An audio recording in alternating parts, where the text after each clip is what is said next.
to Unit 3 of our course. I look forward to working with you during Unit 3.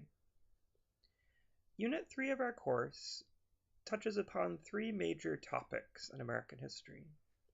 The First World War, which took place from 1914 to 1918. The era of the 1920s and the changes that were taking place to American culture in the 1920s. And finally, the Great Depression, which began in October of 1929 and continued up until 1939-1940. You have two principal assignments to complete for this unit, as usual. One assignment is to participate in a discussion board. The discussion board deals with the culture of 1920s America. You are also asked to complete a short essay assignment, 200 to 400 words, related to life during the Great Depression. So I'd like to just briefly comment on each of the major topics for this week. The First World War, you'll be looking at photo essays related to the First World War and reading a bit about the First World War. You don't specifically have an assignment dealing with a written assignment dealing with the First World War, but I thought it would be worthwhile to offer at least a few comments on the topic. The United States was neutral in the First World War for almost 3 years, from August of 1914 until April of 1917. The President of the United States at the time, Woodrow Wilson, wanted to keep the United States out of the war directly. While we were neutral, the United States was selling weapons to the British and French. So indirectly, you could argue that the United States was effectively supporting the British and French during the war, even during our period of neutrality. What brought us into the war was largely unrestricted submarine warfare. The German Navy was heavily dependent upon its submarine force, and the German Navy began to sink merchant ships, civilian ships that were carrying goods to Britain, without warning. That's what unrestricted submarine warfare means, is sinking ships without warning. Under the rules of war at the time, a merchant vessel, a non-military vessel, was supposed to receive warning before being sunk so that the crew could evacuate the ship safely. The problem that emerged was that merchant vessels began arming themselves with large guns and cannons, and when German submarines would surface and give a warning, they would proceed to open fire on the submarines. In response to this, Germany began sinking the ships without warning. This resulted in the loss of American vessels and the death of American citizens, and ultimately helped to push America into entering the war. The United States was involved in the war from April of 1917 to November of 1918, and did play a fairly decisive role in establishing victory for the United States, Britain, and France primarily. The war had a significant impact on the United States, especially civil liberties or civil rights. During periods of war, the government often restricts freedom of speech, freedom of the press, and this was the case during World War I. Two laws, the Espionage Act and the Sedition Act, were created, which essentially made it a crime to criticize the war effort or to criticize the government. Most scholars today would agree that these laws violated the First Amendment of the Constitution. Moving on to the 1920s, you have a discussion board assignment related to the 1920s, and the discussion board question asks you to reflect on whether the 1920s was the beginning of modernity culturally, or was it a continuation of traditional American culture? There certainly were changes that were taking place during the 1920s to American culture. One of the largest changes was the emergence of feminism.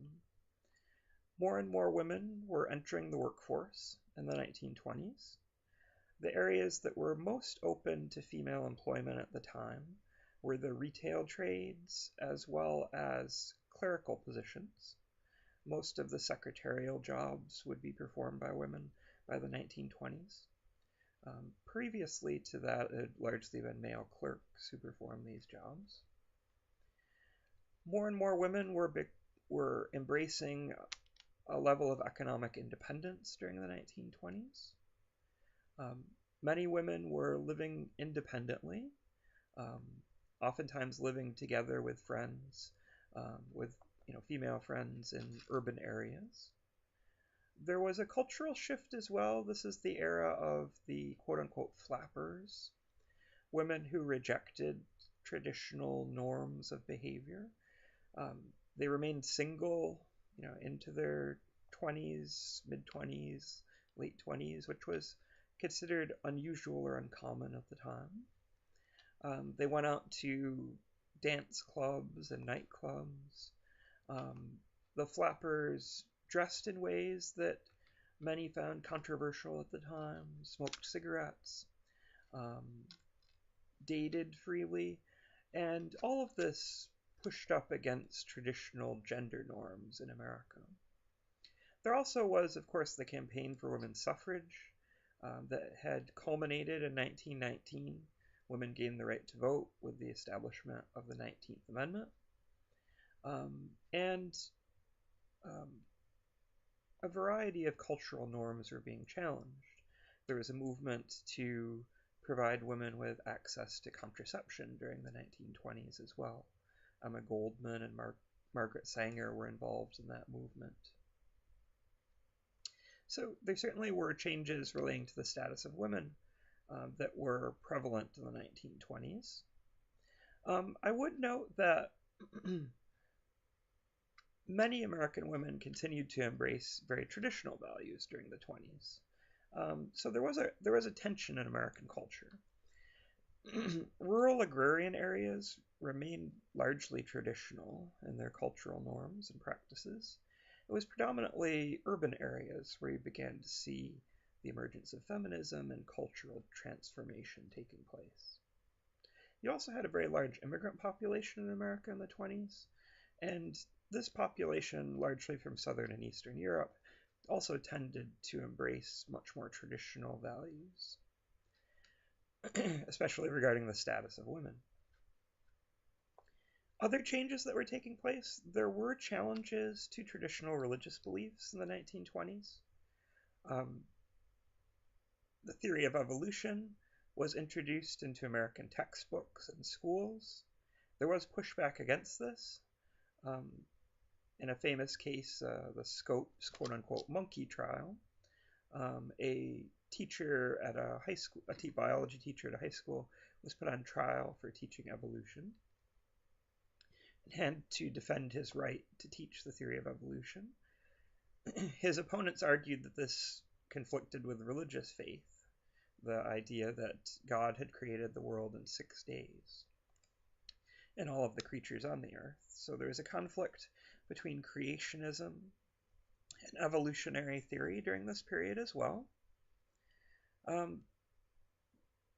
Mass media emerges in the 1920s. Radio becomes widespread in the 20s. Spectator sports become common in the 1920s as well. Baseball, boxing, horse racing all become popular entertainments.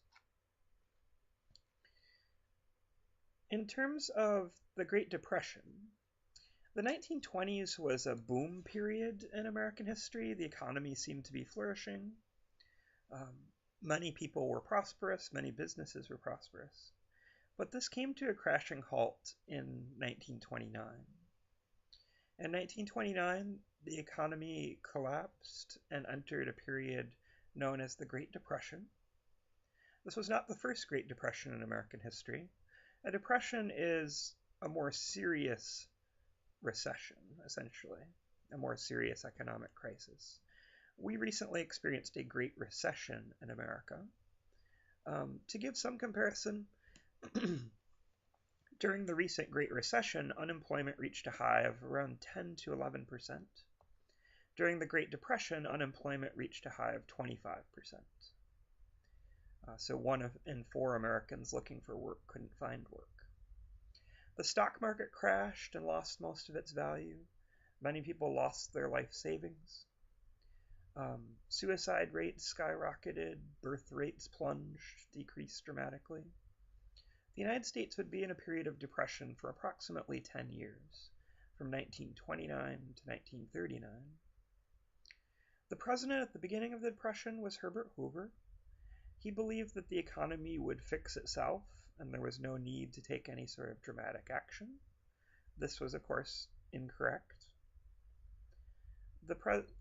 Franklin Roosevelt was elected in 1933, promising a New Deal for the American people, and he implemented a number of reforms to provide aid to those who are unemployed and to provide jobs to individuals who are unemployed. Programs such as the Works Progress Administration, the Civil Works Administration, the Civilian Conservation Corps provided government jobs to millions of unemployed Americans and provided them with income during the Depression. In turn, these individuals performed a variety of jobs, mostly constructing public works projects, schools, postal offices, roads, bridges. A lot of our infrastructure was built during the Great Depression. The unemployment rate fell to about 15% as a result of the New Deal. It didn't bring an end to the Depression, but it alleviated some of the worst aspects of the Depression. It was ultimately the outbreak of the Second World War, which brought about full mobilization, full employment, and an end to the Great Depression. The Second World War we'll be addressing next week. So I hope that this brief introductory video is helpful, and I look forward to working with you this week. Please feel free to contact me if you have any questions. Thank you very much.